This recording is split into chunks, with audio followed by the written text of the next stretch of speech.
Hello दोस्तों, पवन teaching centre में आपका स्वागत है। पेन पेपर हाथ में है और नाइन्थ के बायोलॉजी के बुक साथ में, तो बने रहे पवन टीचिंग सेंटर के साथ, पढ़ते रहें, आगे बढ़ते रहें। जैसा कि दिखाई दे रहा है चैप्टर 5 बायोलॉजी खाद्य संसाधन एवं पौधे, ये जो क्लास क्या है, नाइन्थ का है, जिसका हम लोग करे जा रहे हैं आज। क्लास नाइन्थ है जिसका करे जा रहे हैं। पहले अति लघु उत्तरीय प्रश्न करेंगे, फिर लघु उत्तरीय प्रश्न और दीर्घ उत्तरीय प्रश्न करेंगे। तो दोस्तों, वीडियो आपको अच्छा लगा तो वीडियो को लाइक कीजिएगा, चैनल पर पहली बात तो चैनल को सब्सक्राइब और दोस्तों के साथ शेयर करना बिल्कुल नहीं भूलिएगा। तो देर न करते हुए चलते हैं प्रश्न की ओर। क्या प्रश्न जो देखते हैं, प्रश्न कह रहा है मनुष्य के परपोषी क्यों कहा जाता है? दाल, अनाज, सब्जी और फल से हमें क्या प्राप्त होते हैं? हरित क्रांति का मुख्य कारण क्या है? किस प्रकार के फसल को खरीफ फसल कहा जाता है? संकर फसल किसे कहते हैं? इस तरीक़ा से अति लघु उत्तरीय प्रश्न हैं। टोटल कितने प्रश्न हैं? टोटल 34 प्रश्न है। 3400 प्रश्न को हम लोग करे जाएंगे। तो देर न करते हुए चलते हैं प्रश्न की ओर, डायरेक्ट पढ़ते हैं प्रश्न। दोस्तों, यदि आपको वीडियो अच्छा लगे तो वीडियो को लाइक कीजिएगा, चैनल पर पहली बात तो चैनल को सब्सक्राइब कीजिएगा। पढ़ लो चाहे कहीं से, प्रश्न तो बनेगा यहीं से, सी पीटीसी। देखते हैं प्रश्न फर्स्ट क्या करा, जो देखते हैं अति लघु उत्तरीय प्रश्न। पहला प्रश्न, मनुष्य को परपोषी क्यों कहा जाता है? उत्तर हो जाएगा, मनुष्य को परपोषी इसलिए कहा जाता है कि वह शरीर के भीतर भोजन उत्पादन नहीं कर सकता, क्योंकि इसमें प्रकाश संश्लेषण की क्षमता नहीं होती है। कौन देने योग्य बात, ध्यान देने योग्य बात, कौन लर है तो क्लियर है। अगला क्वेश्चन नंबर 2 क्या करा, जो देखते हैं। क्वेश्चन नंबर 2 करा दाल, अनाज, सब्जी और फल से हमें क्या प्राप्त होता है? तो उत्तर हो जाएगा, दाल से प्रोटीन प्रदान करता है, अनाज कार्बोहाइड्रेट प्रदान करता है, यह ऊर्जा प्रदान करता है, फल व सब्जी विटामिन तथा खनिज प्रदान करता है। कौन देने योग्य बात, ध्यान देने योग्य बात, कौन लर है तो क्लियर है। पढ़ लो चाहे कहीं से, प्रश्न तो बनेगा यहीं से, सी पीटीसी। प्रश्न संख्या 3 क्या करा, जो देखते हैं। करा हरित क्रांति का मुख्य कारण क्या है? हरित क्रांति का मुख्य कारण क्या है? उत्तर, हरित क्रांति का मुख्य कारण फसल के उत्पादन में कमी तथा अच्छे किस्म के बीज की कमी को नियंत्रण कर फसल उत्पादन में वृद्धि करना तथा उन्नत खेती को प्रोत्साहित देना है। ये कौन क्रांति कहलाएगा? फसल क्रांति कहलाएगा।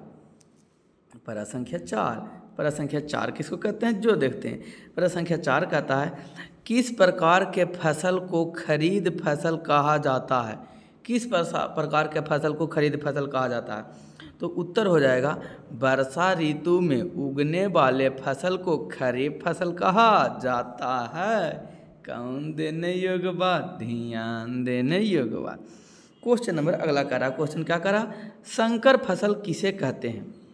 उत्तर हो जाएगा, किसी फसल की 2 वांछित गुणों वाली पृथक प्रजाति के मध्य कृत्रिम पादप प्रजनन कराकर एक नवीन प्रजाति विकसित करने को पादप संकर कहा जाता है। पादप संकर के फलस्वरूप विकसित नवीन समुद्री फसल किस्म को संकर या हाइब्रिड कहते हैं। संकर पौधे में दोनों जगह पौधे के वांछित गुणों को भली भांति संपन्न होता है, इसे ही संकर फसल कहते हैं। कौन देने योग्य बात, ध्यान देने योग्य बात, कौन लर है तो सर क्लियर है। चलते हैं प्रश्न संख्या आगे 6 की ओर चलते हैं। क्वेश्चन क्या करा 6, पादप प्रजनन की परिभाषा लिखें। पादप प्रजनन की परिभाषा लिखें। पहला उत्तर हो जाएगा, फसल समुद्र किस्म के अनेक लाभ हैं। ये ज़्यादा पैदावार, पूर्व परिपक्व को बेहतर असर, वांछित गुण, विस्तृत अनुकूलशीलन वाली होती है। ये कैसे कहलाता? पादप प्रजनन की परिभाषा यही हो जाएगा। प्रश्न संख्या 7 क्या करा, हरे पौधे को अपने वृद्धि एवं विकास के लिए कितने पोषण तत्व की जरूरत है? कितने पोषण तत्व की जरूरत है? उत्तर हो जाएगा, हरे पादपों की वृद्धि और विकास के लिए 16 पोषक पदार्थ आवश्यक है, जिनमें कुछ सूक्ष्मदर्शिक तो कुछ वृद्धमार्थिक तत्व होते हैं। कौन देने योग्य बात, ध्यान देने योग्य बात, कौन लर है तो क्लियर है। क्वेश्चन नंबर 8 क्या करा, सूक्ष्म पोषक क्या है? सूक्ष्म पोषक क्या है? उत्तर हो जाएगा कुछ पादप पोषक ऐसे भी हैं जिनकी जरूरत केवल अल्प मात्रा में ही होती है। कुछ पादप पोषण ऐसे भी हैं जिनकी ज़रूरत केवल अल्प मात्रा में ही होती है, उन्हें सूक्ष्म पोषक कहते हैं। जैसे लोहा, तांबा, जस्ता, मैग्नीज, बोरॉन, मॉलिब्डेनम एवं क्लोरीन इत्यादि। ये कौन है? सूक्ष्म पोषक कहलाते हैं। परा संख्या 9 क्या कह रहा है? तो कह रहा 9 में खाद के अनुप्रयोग मृदा को क्या प्राप्त होता है? उत्तर, खाद के अनुप्रयोग से मृदा को पोषक तत्व की प्राप्ति होती है। कौन तत्व की? पोषक तत्व की प्राप्ति होती है। जैसे मुख्य रूप से नाइट्रोजन, फास्फोरस एवं पोटेशियम इत्यादि प्राप्त होता है। प्रश्न संख्या 10 प्रश्न संख्या 10 में प्राकृतिक उर्वरक के अनुप्रयोग से होने वाली 2 समस्याओं के नाम लिखे। प्राकृतिक उर्वरक के अनुप्रयोग से होने वाली 2 समस्याओं के नाम लिखे। उत्तर, प्राकृतिक उर्वरकों के अनुप्रयोग से 2 समस्या हैं। पहला, खाद की आवश्यकता बहुत अधिक मात्रा में पड़ती है, जिसमें किसानों को उसके परिवहन और भंडारण में कठिनाई होती है। दूसरा, इसमें विशिष्ट पादप पोषण की काफ़ी कमी होती है। कौन देने योग्य बात, ध्यान देने योग्य बात, कौन लर है तो क्लियर है। प्रश्न संख्या 11 वर्मी कंपोस्ट में किस जीव का उपयोग किया जाता है? वर्मी कंपोस्ट में किस जीव का उपयोग किया जाता है? उत्तर हो जाएगा वर्मी कंपोस्ट में केचुआ का उपयोग किया जाता है। वर्मी कंपोस्ट में किसका उपयोग किया जाता है? तो वर्मी कंपोस्ट में केचुआ का प्रयोग किया जाता है। प्रश्न संख्या 12 किस प्रकार की खेती से एक से ज़्यादा फसल उत्पादन किया जाता है? तो किस प्रकार की खेती से एक से ज़्यादा फसल का उत्पादन किया जाता है? तो उत्तर हो जाएगा मिश्रित फसल उत्पादन की खेती से एक से ज़्यादा का फसल का उत्पादन किया जाता है।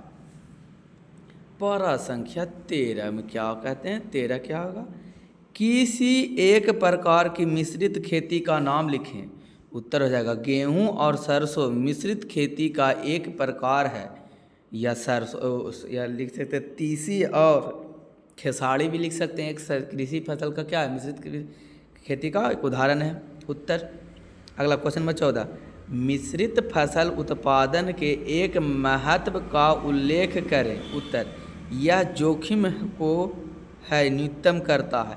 मिश्रित फसल के एक महत्व को उल्लेख करें, यह जोखिम को न्यूनतम करता है। यानी कि क्या इसमें जोखिम ले सकते हैं, कोई दिक्कत नहीं है कि एक फसल नहीं उपजा तो दूसरा फसल तो हो ही जाएगा। प्रश्न संख्या 15 पीड़क पेस्ट क्या है? पीड़क मतलब पेस्ट क्या है? उत्तर, समस्त रोगाणुओं को सम्मिलित रूप से पीड़क या पेस्ट कहते हैं। समस्त रोगाणुओं को सम्मिलित रूप से पीड़क या पेस्ट कहते हैं। क्वेश्चन नंबर क्या होगा? 16 एक कीट पीड़क का नाम लिखें। टिड्डा एक कीट पीड़क है। टिड्डा है तो कौन कीट पीड़क है? एक कीट पीड़क है। 17 खरपतवार क्या है? उत्तर, वैसे अवांछित पौधे जो उगाए जाने वाले पौधे के साथ स्वयं उग जाते हैं, उन्हें खरपतवार कहते हैं। कौन देने योग्य बात? ध्यान देने योग्य बात। पढ़ लो चाहे कहीं से, प्रश्न तो बनेगा यहीं से। कौन सी? पीटीसी। दोस्तों यदि आपको वीडियो अच्छा लगा तो वीडियो को लाइक कीजिएगा। चैनल पर पहली बात तो चैनल को सब्सक्राइब और दोस्तों के साथ शेयर करना बिल्कुल नहीं भूलिएगा। प्रश्न संख्या 18 क्या करा? खरपतवारी नाशी क्या है? उत्तर, अच्छी उपज के लिए अवांछित पौधे या खरपतवारों को विनाश करने वाली रसायनों को खरपतवारी नाशी कहा जाता है। कौन देने योग्य बात? ध्यान देने योग्य बात। क्वेश्चन नंबर 19, किसी 2 आम खरपतवारों के नाम लिखें। उत्तर हो जाएगा पहला चौलाई, बथुआ। ये 2 है खरपतवार का नाम है। और बहुत सारे बथुआ और बहुत सारे गदपुड़वा होता है, सामा घास होता है। मैंने कोनो घास के नाम लिखे कर रहा है जी। क्वेश्चन नंबर 20 क्या करा जो देखते हैं। क्वेश्चन नंबर 20 कहता है रोगाणु मिट्टी पानी तथा हवा में उपस्थित रहते हैं। रोगाणु पौधे में किन माध्यमों द्वारा प्रविष्ट होता है। उत्तर रोगाणु मिट्टी पानी तथा हवा में उपस्थित रहते हैं और इन्हें माध्यमों द्वारा एक पौधे के विभिन्न भागों में प्रवेश कर उनकी नुकसान करता है। कौन देने योग्य बात, ध्यान देने योग्य बात। पढ़ लो चाहे कहीं से, प्रश्न तो बनेगा यहीं से। कौन सी पीटीसी। दोस्तों यदि आपको वीडियो अच्छा लगे तो वीडियो को लाइक कीजिएगा, चैनल पर पहले बात चैनल को सब्सक्राइब और दोस्तों के साथ शेयर करना बिल्कुल नहीं भूलिएगा। देखिए दोस्तों हम आपके लिए ही इतना मेहनत कर रहे हैं। अगर आपको वीडियो अच्छा लगा तो वीडियो को जरूर लाइक कर दीजिएगा, चैनल पर पहले बात तो चैनल को सब्सक्राइब और दोस्तों के साथ शेयर करना बिल्कुल नहीं भूलिएगा। अगर लगता है कि हाँ आपसे इस चैनल से आपको प्रॉफिट हो रहा है या कुछ आपको इस चैनल के माध्यम से सीखने के लिए मिल रहा है तो ज़रूर इसे सब्सक्राइब कीजिए, और नहीं तो आपकी मर्जी है, आप जाके रील से देखिए, कोई दिक्कत नहीं है ना। चलते हैं आगे। क्वेश्चन है, क्वेश्चन नंबर है 21, पीडनाशी का क्या कार्य है। कौन नाशी, पीडनाशी का क्या कार्य है। उत्तर फसलों की रोगों से सुरक्षा ही पीडनाशी कार्य है। अगर फसलों से सुरक्षा करना ही क्या कहलाता है, पीडनाशी का कार्य कहलाता है। क्वेश्चन नंबर 22 कह रहा भंडारण में अनाजों को हानि पहुंचाने वाले 2 अजैव कारकों के नाम लिखें। भंडारण में अनाजों के हानि पहुंचाने वाले 2 क्या करने के लिए 2 हानि पहुंचाने वाले 2 अजैव कारकों के नाम। उत्तर भंडारण में अनाजों के हानि पहुंचाने वाले 2 अजैव कारण नमी और तापमान है। नमी ज़्यादा रह जाएगा अनाज तो वो भी पहुंचा देगा, तापमान ज़्यादा रहेगा वो भी पहुंचा देगा हानि अनाज को। इसलिए तो आपको देखते हुए घर में अगर अनाज को रखा जाता तो उसको सुखा के, क्योंकि नमी कम हो गई, और ज़्यादा भी सुखा के रखेगा तो क्या हो जाएगा, खराब हो जाएगा। 23 क्वेश्चन नंबर 23 कह रहा भंडारण के दौरान अनाज को हानि पहुंचाने वाले 2 अजैव कारणों का नाम लिखें। तो उत्तर हो जाएगा भंडारकों के दौरान अनाज की हानि पहुंचाने वाले 2 कारण सूक्ष्म जीव और कौची है, कीट है। वो अजैव था ही जैव है, तो जैव में सूक्ष्म कीट हो जाएगा और एक सूक्ष्म जीव हो जाएगा यह। क्वेश्चन नंबर 24 धूमन किसे कहते हैं। उत्तर धूमन क्रिया के कुछ वाष्पशील रसायनों जैसे एल्युमिनियम फॉस्फाइड की बनी गोली को निश्चित मात्रा में अनाजों में डाला जाता है, इससे पीड़नों का नाश होता है, इसे कहते हैं धूमन कहते हैं। क्वेश्चन नंबर 25 भारतीय वैज्ञानिक के प्रयास से दूध के उत्पादन में हुई वृद्धि को क्या कहते हैं। श्वेत क्रांति कहा जाता है। इसी को क्या कहते हैं जी, श्वेत क्रांति या डेयरी कहते हैं। क्वेश्चन नंबर 26 में दालों के सेवन से हमें मुख्यतः प्राप्त होता है। तो दालों के लिखिएगा, दालों के सेवन से हमें मुख्यतः प्रोटीन प्राप्त होता है। कौन देने योग्य बात, ध्यान ये पूरा लिखिए, दालों के सेवन से हमें मुख्यतः अभिलाता लिख दीजिएगा प्रोटीन प्राप्त होता है। बीच में खाली प्रोटीन लिख दीजिएगा, बाकी एकदम छाप दीजिएगा, नंबर देने की गारंटी मेरा रहा। इसलिए तो कहते हैं पढ़ लो चाहे कहीं से, प्रश्न तो बनेगा यहीं से। कौन सी पीटीसी। दोस्तों यदि वीडियो अच्छा लगा तो वीडियो को लाइक कीजिएगा, चैनल पर पहले बात है चैनल को सब्सक्राइब और दोस्तों के साथ शेयर करना बिल्कुल नहीं भूलिएगा। क्वेश्चन नंबर 27 क्वेश्चन नंबर 27 क्या करा फास्फोरस किस प्रकार का पोषक है। फास्फोरस किस प्रकार का पोषक। उत्तर बृहद पोषक है। फास्फोरस कैसा बृहद पोषक है। 28 गेहूँ किस प्रकार का फसल है। गेहूँ किस फसल का फसल है। तो गेहूँ रबी फसल यानी रबी क्रॉप है गेहूँ। क्वेश्चन नंबर कितना, क्वेश्चन नंबर 29 गाजर घास किस प्रकार का पौधा है। तो गाजर जो है घास है, पाइथेनियम प्रकार का क्या है पौधा है, यानी गाजर एक प्रकार का क्या है घास है। चलते हैं परा संख्या आगे 30 की ओर चलते हैं। क्या करा 30 में कह रहा है 4D का प्रयोग किस कार्य के लिए किया जाता है। खरपतवारी या वीडीसाइट्स के लिए किया जाता है। अगला क्वेश्चन नंबर 31 है ऐच्छिक गुणों के वाहक DNA खंड को एक पौधा से दूसरे पौधे में प्रतिरोपित कर किस प्रकार के पौधे विकसित किए जाते हैं? तो उत्तर हो जाएगा नए किस्म के पौधे विकसित किए जाते हैं। कौन देने योग्य बात? ध्यान देने योग्य बात। कौन लर है? तो क्लियर है। क्वेश्चन नंबर 32, किस प्रकार की खेती में रसायन उर्वरक, कीटनाशकों तथा अन्य रसायनों का उपयोग कम से कम या बिल्कुल नहीं किया जाता है? उत्तर हो जाएगा कार्बनिक खेती में रसायनों का उपयोग तथा कीटनाशकारी का उपयोग बिल्कुल नहीं किया जाता है। क्वेश्चन, सिक्किम ऐसा राज्य है जो कार्बनिक खेती को है ना ऑर्गेनिक खेती होता है। सिक्किम मात्र भारत में एक ऐसा सिक्किम राज्य है जहाँ ऑर्गेनिक खेती किया जाता है। क्वेश्चन नंबर 33, सल्फर किस प्रकार का पोषक है? उत्तर हो जाएगा सल्फर वृहद पोषक है, यानी सल्फर में बहुत सारे मात्रा में पोषक पाए जाते हैं। क्वेश्चन नंबर 34 क्या करा जो देखते हैं, खेतों से खरपतवारों को हटाने की प्रक्रिया क्या है? हटाने की प्रक्रिया है होगा, हटाने की प्रक्रिया क्या कहलाता है? तो निराई या बीडिंग कहलाता है। कौन देने योग्य बात? ध्यान देने योग्य बात। पढ़ लो चाहे कहीं से, प्रश्न तो बनेगा यहीं से। कौन टीसी पीटीसी। दोस्तों यदि आपको वीडियो अच्छा लगा तो वीडियो को लाइक कीजिएगा, चैनल पर पहले बात चैनल को सब्सक्राइब और दोस्तों के साथ शेयर करना बिल्कुल नहीं भूलिएगा।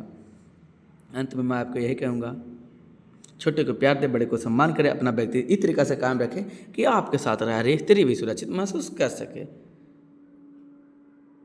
अंत तक आपका वीडियो देखने के लिए धन्यवाद। बने रहे पवन टीचिंग सेंटर के साथ, पढ़ते रहें, यूँ आगे बढ़ते रहें। अगला क्लास में हम लोग देखेंगे लघु उत्तरीय प्रश्न और दीर्घ उत्तरीय प्रश्न के बारे में जानने का प्रयास करेंगे।